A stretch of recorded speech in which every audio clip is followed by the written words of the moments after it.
The builders of Reef City. Far below the surface of the turquoise sea, where the sun still reached its golden fingers through the waves, bustled a busy, glowing metropolis known as Reef City. This wasn't a city made of steel and glass, but of living limestone, color, and life, built from the ground up by the tireless workers known as the polyp crew. Each polyp was small, jelly-bodied, and tentacled, but don't be fooled. They were the toughest, most skilled construction workers in the ocean. They worked in colonies, never alone, each one laying down calcium carbonate, brick by microscopic brick, forming coral skeletons that rose into towers, caves, and coral arches. "Steady with that limestone," shouted Coralina, the crew chief of the Eastern Reef team, as she zipped along the coral highway. Her tentacles glowed faintly blue as she signaled a new building site. "We've got clownfish waiting for shelter and shrimp looking for homes." But the polyps weren't just builders, they were also hunters. At night, when the sea grew dark, they extended their tentacles to snatch passing plankton from the water.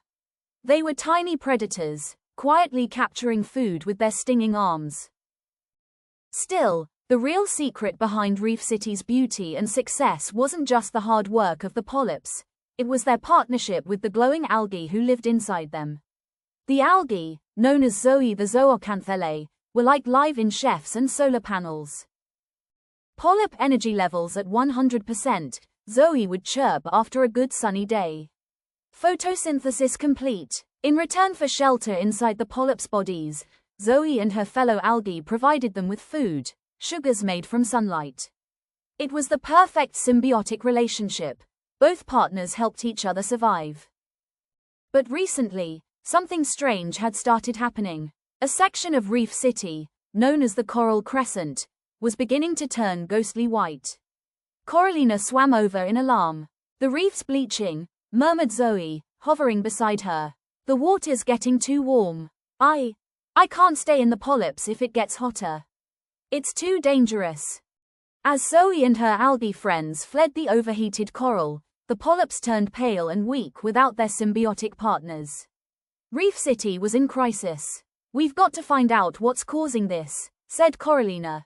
"The currents have changed. Something's different." With a team of fishy allies, including Greg the grouper, Sally the sea cucumber, and a suspiciously wise sea turtle named Sheldon, they followed the changing current upstream. They discovered the source, a new outflow pipe dumping warm, polluted water from a distant human city. "So that's the villain," Coralina said, frowning. "Not a monster, but a mistake." With help from human divers who cared for the reef, the outflow was redirected, and Coral Crescent slowly began to recover. Zoe and the algae returned, and Reef City glowed with color again. Coralina gathered her team and addressed them. "We may be small, but we protect coastlines from storms, provide homes to thousands of creatures, and support people with food, tourism, and medicine. We matter, and we're worth protecting."